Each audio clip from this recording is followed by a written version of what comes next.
Les militants kabyles sous la menace à l'étranger.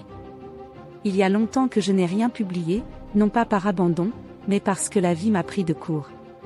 Aujourd'hui, je reprends la parole pour parler de ce qui est pour moi, et pour tant d'autres, un cri étouffé mais pourtant brûlant, la répression implacable que subissent les militants kabyles, non seulement en Kabylie, mais aussi à l'étranger, là où l'on pensait trouver refuge, loin de l'emprise d'un régime oppressif.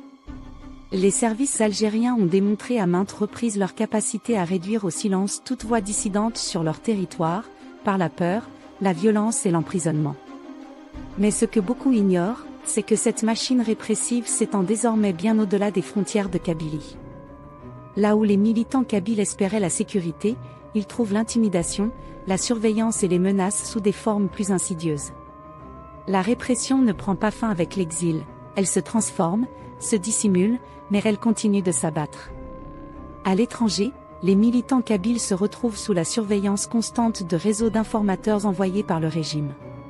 Ces agents, qui opèrent souvent sous couvert de simples citoyens ou même de faux militants, guettent chaque parole, chaque action.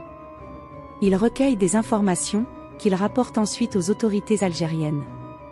Leurs méthodes sont sournoises, diffamation, calomnie et manipulation de l'opinion publique kabyle.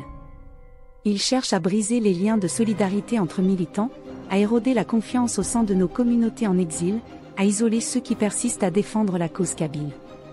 On vous invite à trouver la suite de ce texte de Mr Mahmoud Chebri dans le lien de la vidéo. Merci. C'est incroyable, mais vrai. Les militants kabyles sont menacés non seulement chez eux, mais aussi dans des endroits qu'ils croyaient sûrs. Du Canada à l'Algérie, les militants kabyles subissent une répression constante. Plus de 37 000 Canadiens d'origine kabyle sont menacés et surveillés. En Algérie, la situation est catastrophique. Des militants sont torturés et condamnés à mort. La communauté internationale ne peut pas fermer les yeux. Il est temps d'écouter leur voix réduite au silence.